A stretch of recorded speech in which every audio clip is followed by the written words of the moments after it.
Porque sabe uma coisa, Deus dá-nos sempre a oportunidade de ser bênção na vida de alguém.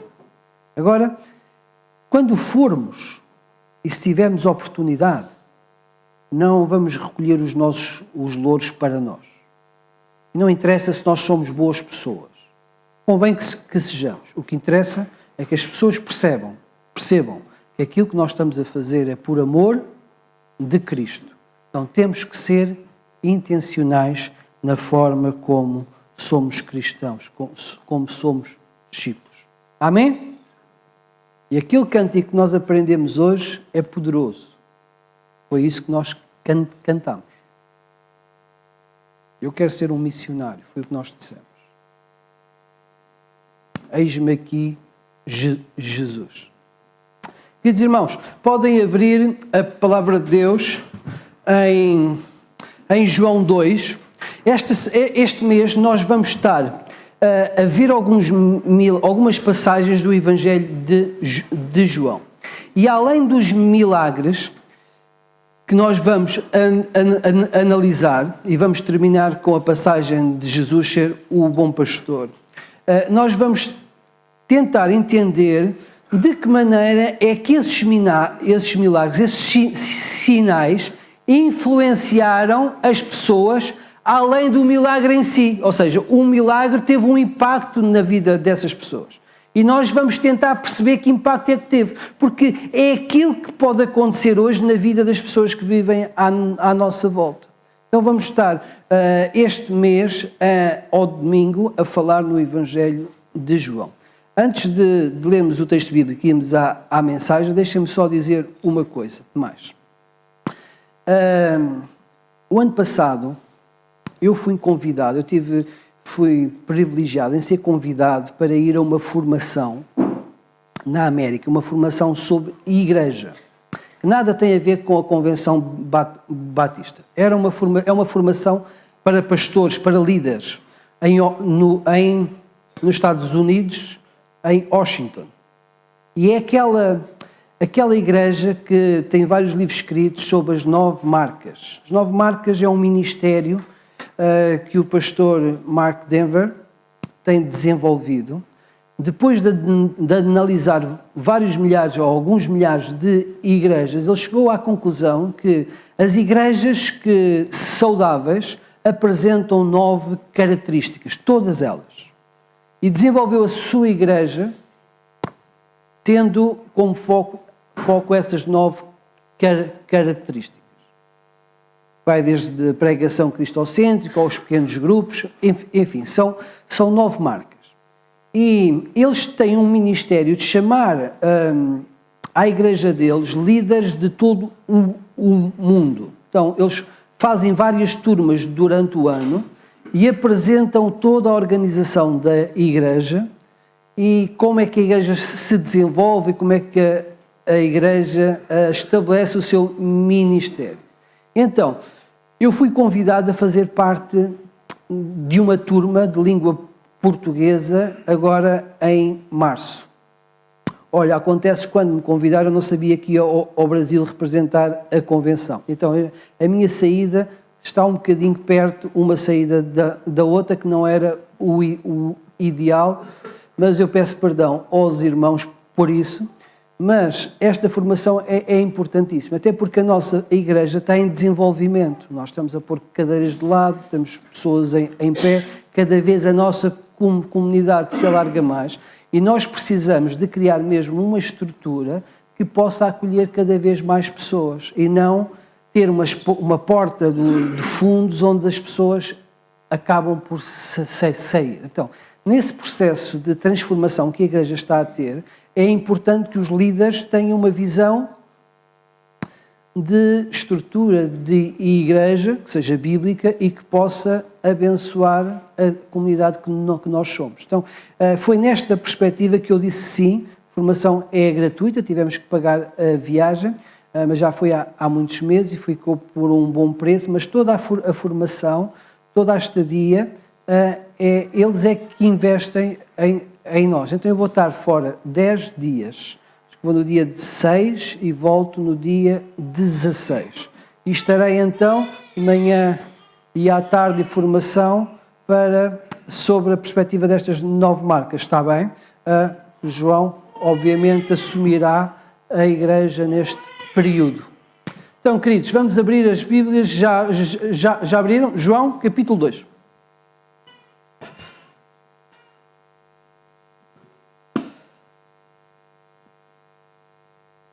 Então, vamos ler aqui um milagre que é, talvez, não sei se é o mais esquisito, mas é o mais intrigante dos milagres para muitas pessoas.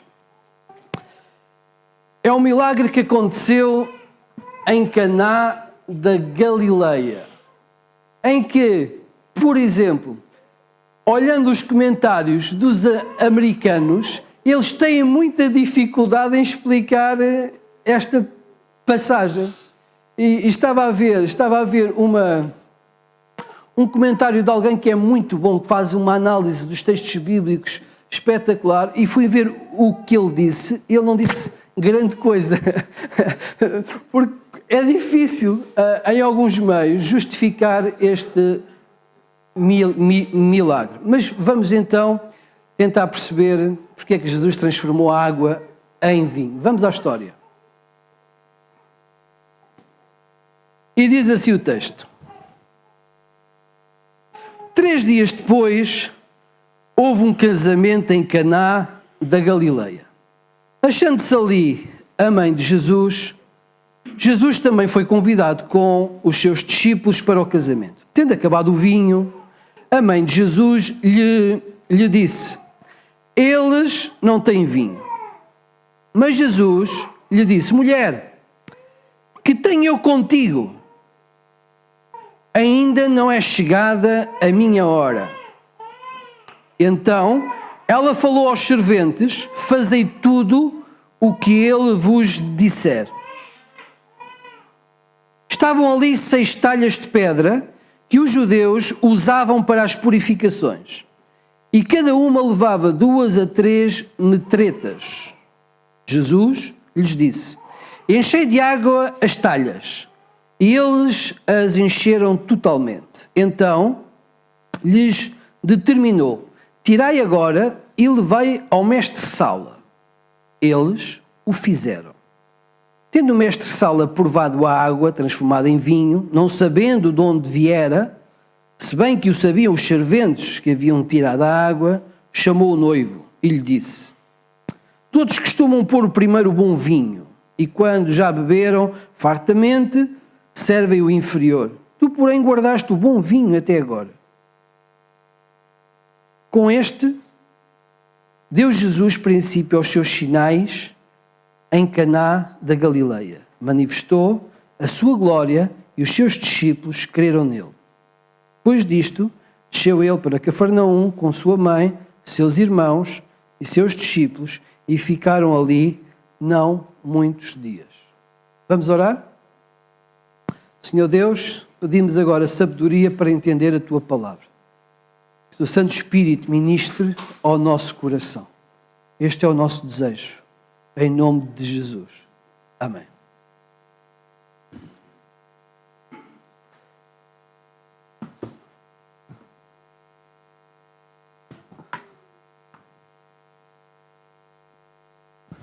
Então, este milagre parece um pouco estranho.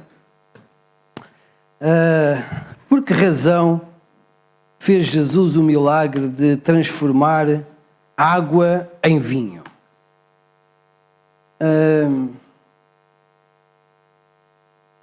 Não seria assim mais vistoso Jesus dar vista a um cego ou fazer um paralítico levantar-se de uma maca?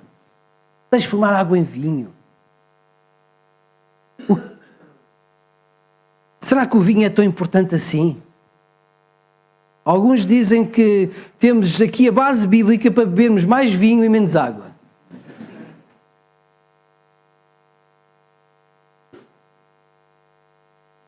O que é que a transformação da água em vinho tem a ver connosco hoje?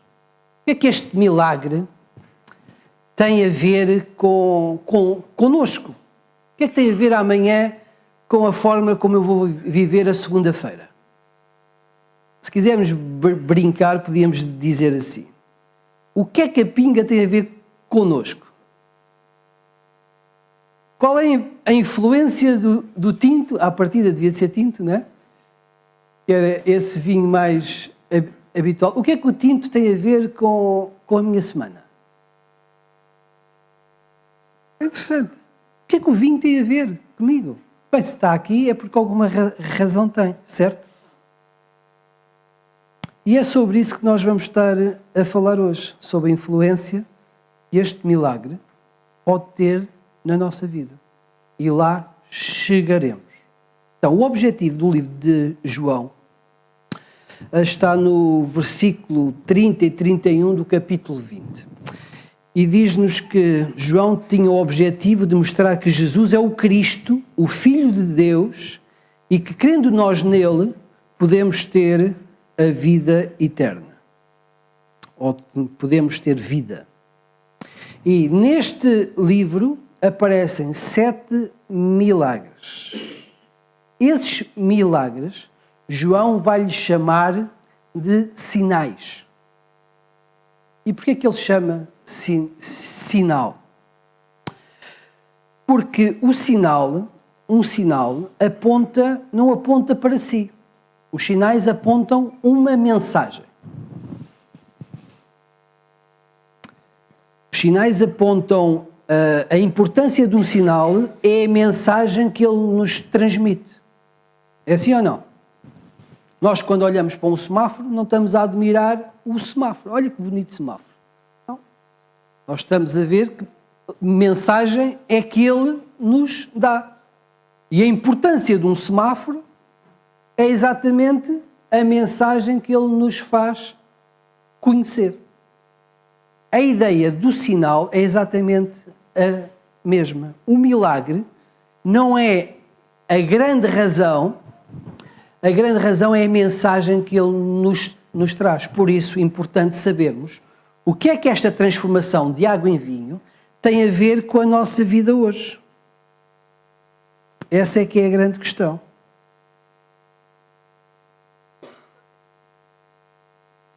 Então vamos lá ao texto. Começa João por dizer, passado 3 dias, 3 dias depois. 3 dias depois de Jesus ter escolhido mais 2 discípulos. A passagem antes, ele vai escolher Filipe e Natanael. E ao contrário, se calhar, daquilo que nós podemos pensar, ainda não tínhamos o grupo completo. Tínhamos, nesta altura, André, Pedro, Tiago, João, Filipe e Natanael. E este era o primeiro grupo que estava em Caná da Galileia. E sabemos então pela história que houve um casamento em Caná da Galileia. Não sabemos exatamente onde é que é esta Caná, mas muitos teólogos apontam para uma pequena aldeia, um pequeno vilarejo a 13 quilómetros de Nazaré, onde vivia Maria, mãe de Jesus.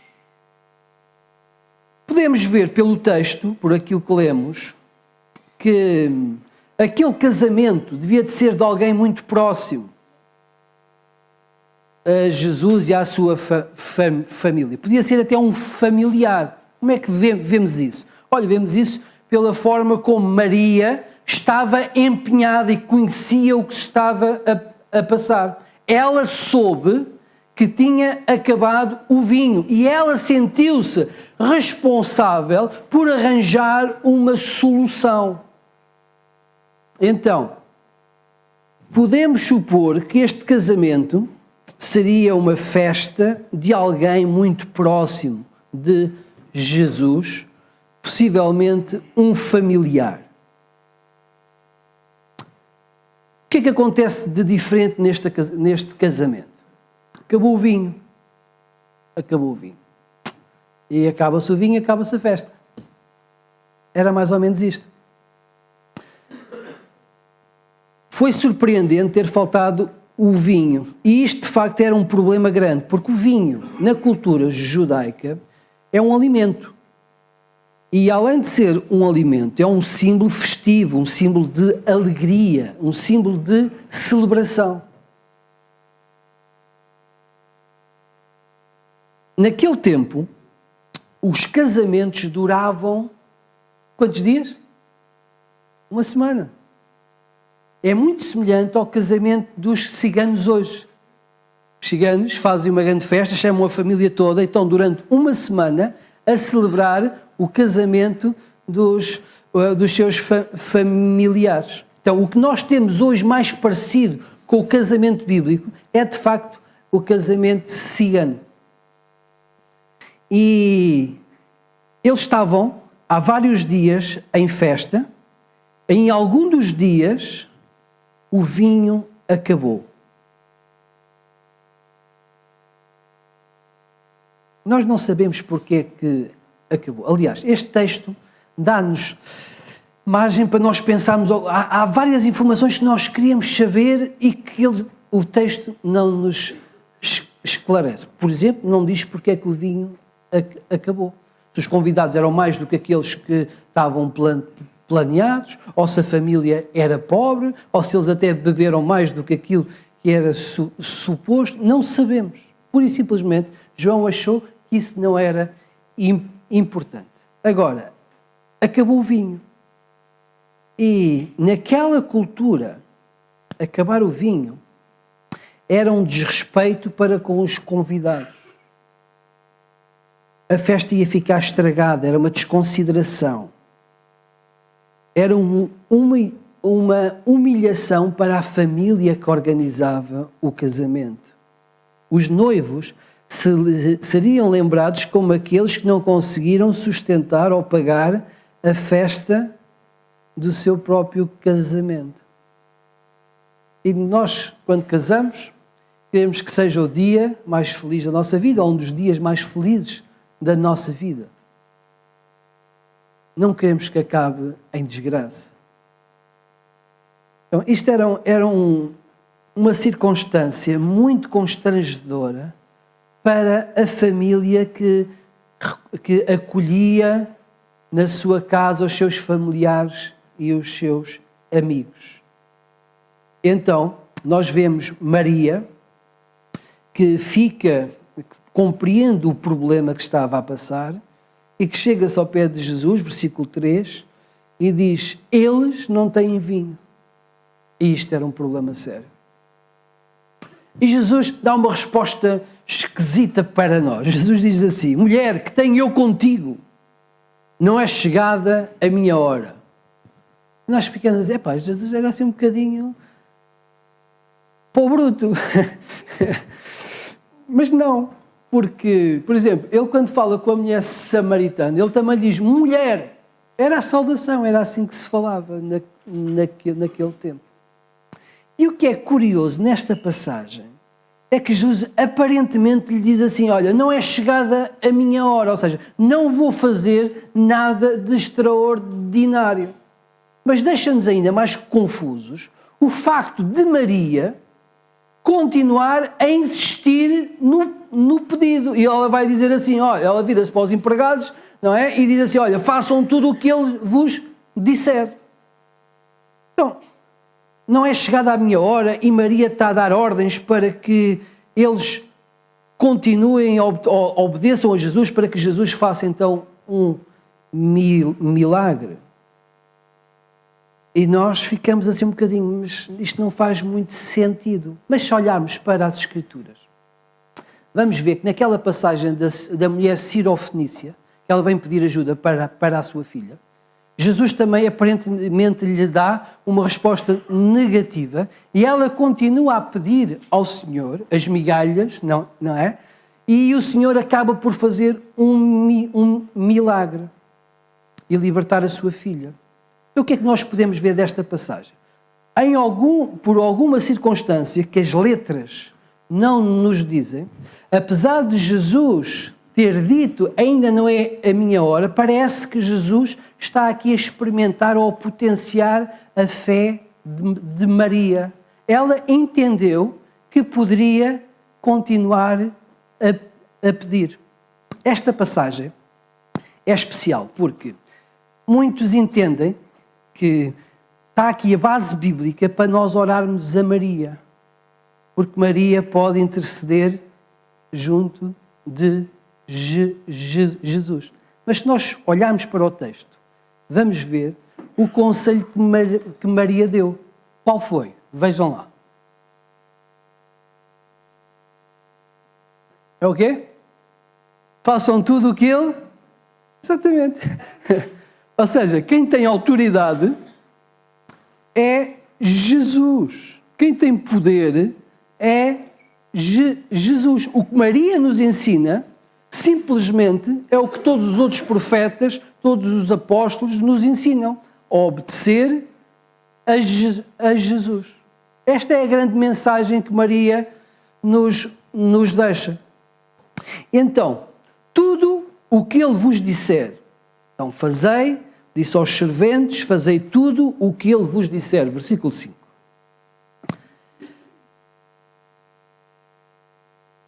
Então, é-nos dito que ali estavam 6 talhas. Eram 6 grandes vasos onde se depositava água para fazer as cerimónias religiosas. Por exemplo, antes de comerem, os judeus purificavam-se. E aquelas 6 talhas levavam nada mais, nada menos de entre 500 a 600 litros de água. E Jesus vai dizer aos serventes para encherem as talhas, encherem aqueles vasos. Nós imaginamos a história. 6 grandes vasos e os serventes a irem ao poço, buscar um cântaro ou um balde e a pôr. Vão buscar água ao poço e depositam. Vão buscar água ao poço e depositam. Não sabemos quantos são, nem sabemos quanto tempo. Agora, 500 ou 600 litros há de ter demorado algum tempo. E assim foi. E lá encheram os 500 ou 600 litros que levavam aquelas talhas. O que é interessante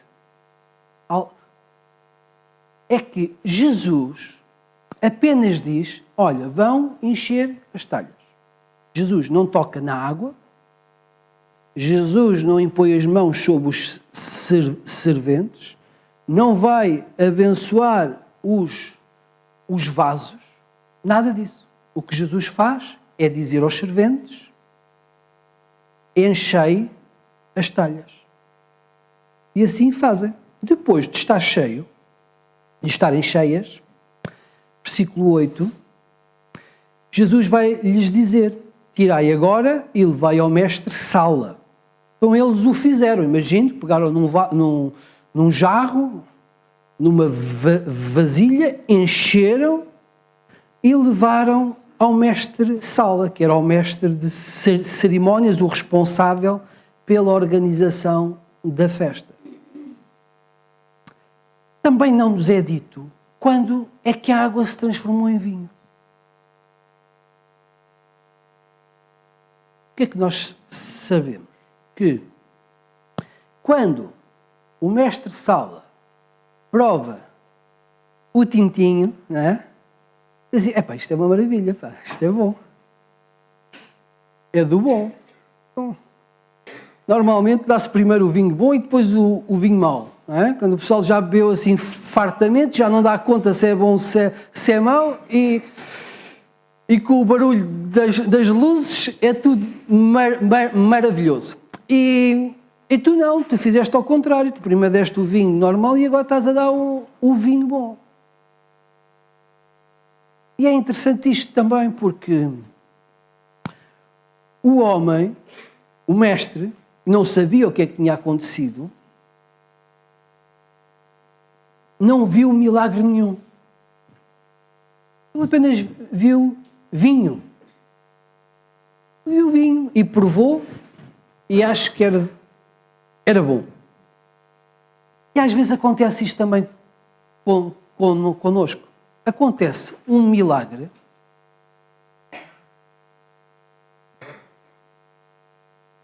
por exemplo, nós estamos a testemunhar a alguém que aconteceu algo sobrenatural que não era para ter acontecido. Pode ser a cura de uma pessoa, uma circunstância que reverteu, e a gente conta. E a pessoa diz assim, sim senhor, é uma coisa boa. Mas não tem que ver propriamente um milagre. Nós é que conhecemos as circunstâncias e percebemos que foi uma resposta às nossas orações. Mas às vezes as pessoas a quem nós contamos os milagres veem apenas vinho. Ou seja, veem apenas o acontecimento. Agora, os serventes que estavam a encher, eles sabiam que aquilo era água. E eles sabiam também que se tinha tornado vinho. É interessante também que Jesus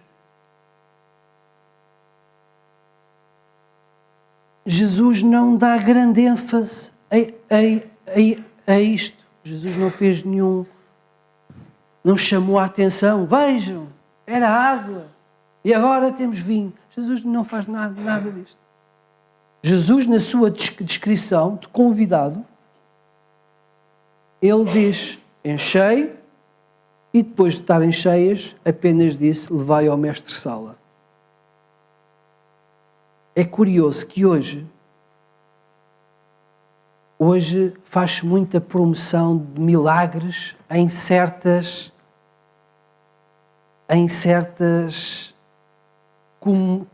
comunidades. Por exemplo, eu ontem li aqui uma espetacular. Tenho que ler isto para os irmãos.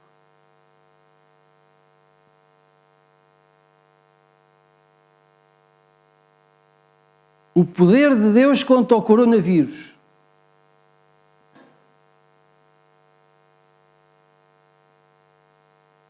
Venha porque haverá unção com óleo consagrado no jejum para imunizar contra qualquer epidemia, vírus ou doença. Se eu fosse ao governo chinês, contratava este tipo.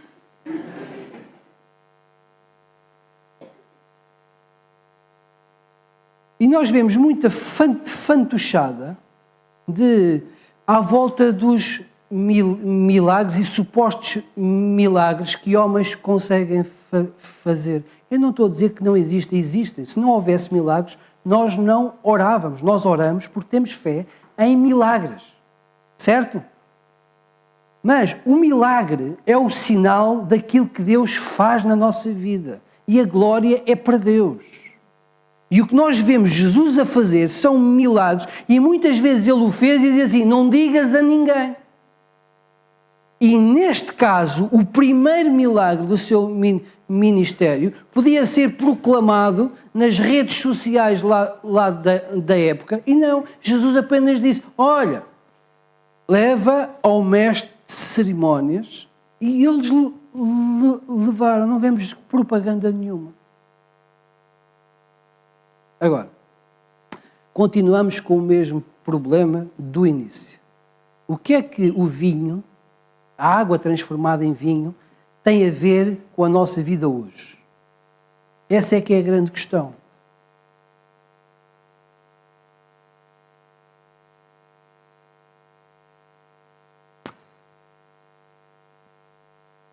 Bem, podemos crer ou não crer que aconteceu. Eu creio que Jesus transformou a água em vinho.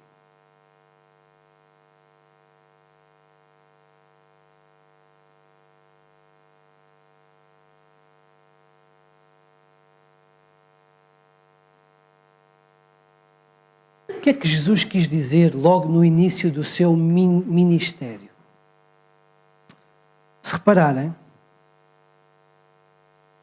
o que aconteceu foi a mudança dos elementos. Água transformou-se em vinho. Jesus mudou os elementos da água e transformou uma substância noutra. Transformou os elementos, alterou as substâncias criadas e a água transformou-se em vinho. E fê-lo simplesmente com o poder da sua palavra. com a autoridade que lhe era intrínseca como homem e Deus. Agora, quem é que tem poder para alterar os elementos das substâncias? Quem é que tem poder, através da sua palavra, para criar alguma coisa? Deus. Deus criou os céus e a terra com o poder da sua palavra. O primeiro milagre de Jesus revela tão somente que Ele é Deus. Ele é Deus. O Deus que criou os céus e a terra, com o poder da sua palavra, tem poder para transformar elementos e fazer da água vinho. Podemos crer ou não, mas se cremos nisto, nós temos que reconhecer que Jesus é Deus e que Ele tem poder para fazer qualquer coisa. Ele tem poder para fazer qualquer coisa. E se tem poder para fazer qualquer coisa, será sábio se nós nos rendermos totalmente ao Senhor Jesus.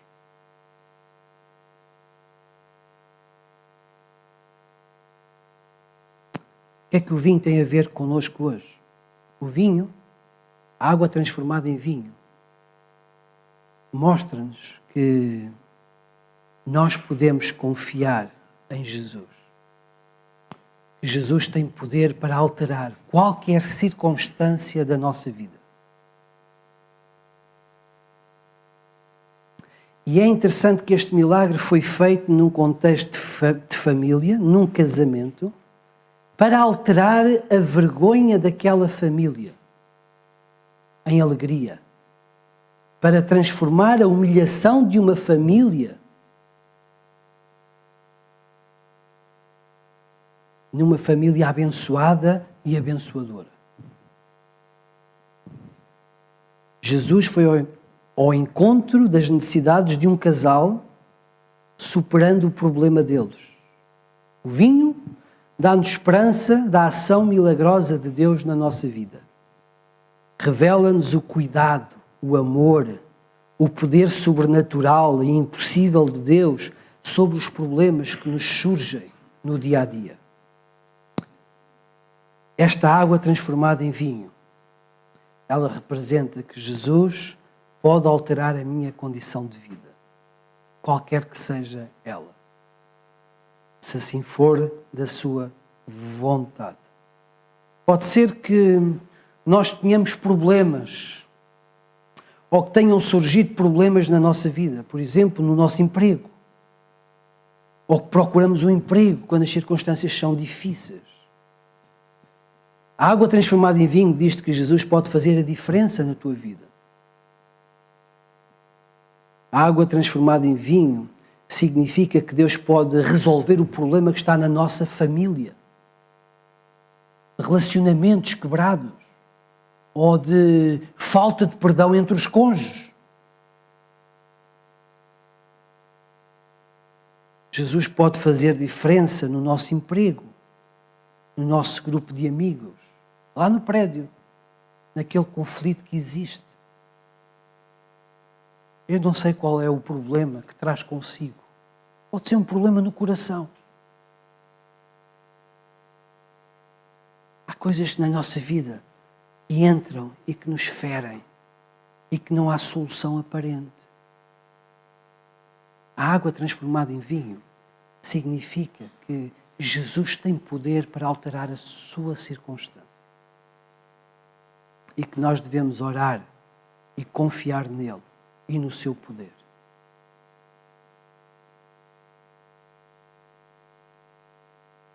Por isso eu quero desafiá-lo hoje. Não sei se será da vontade do Senhor, mas nós devemos orar por isso. E orar por alguma circunstância da sua vida que sabe que não há solução. Que surgiu, que invadiu a sua vida e que não há solução nenhuma. Mas nós cremos em milagres. E cremos que Deus criou os céus e a terra com o poder da sua palavra. e que transformou água em vinho para abençoar uma família. Crendo que Jesus é Deus e que tem todo o poder, o nosso dever é nos sujeitarmos, nos rendermos, confiarmos ao nosso Senhor. E é isso que eu gostava que todos fizéssemos agora. Eu vou dar uns segundos para que todos nós possamos curvar a nossa cabeça e colocar a nossa vida rendida nas mãos do nosso Senhor. Eu terminarei este tempo de oração. Diz o salmista: entrega o teu caminho ao Senhor, confia nele e Ele tudo fará. Oremos com fé.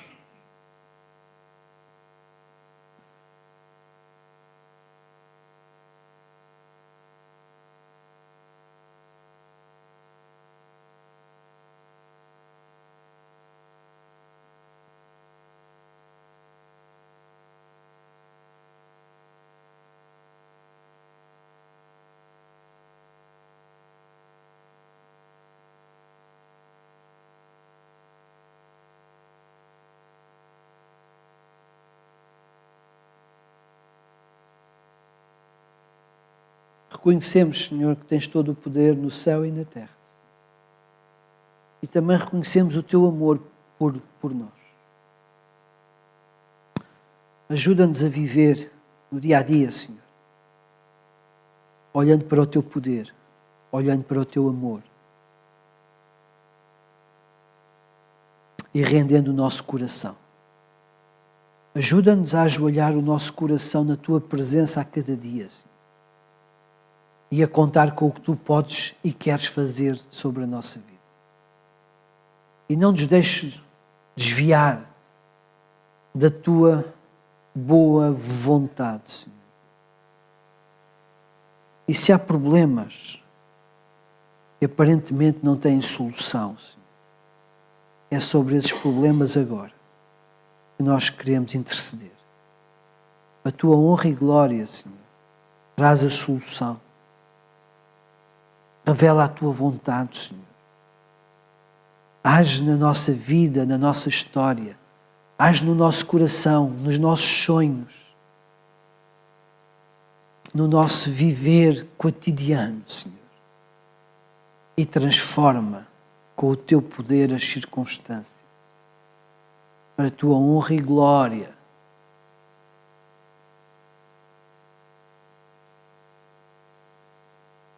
E para a nossa bênção.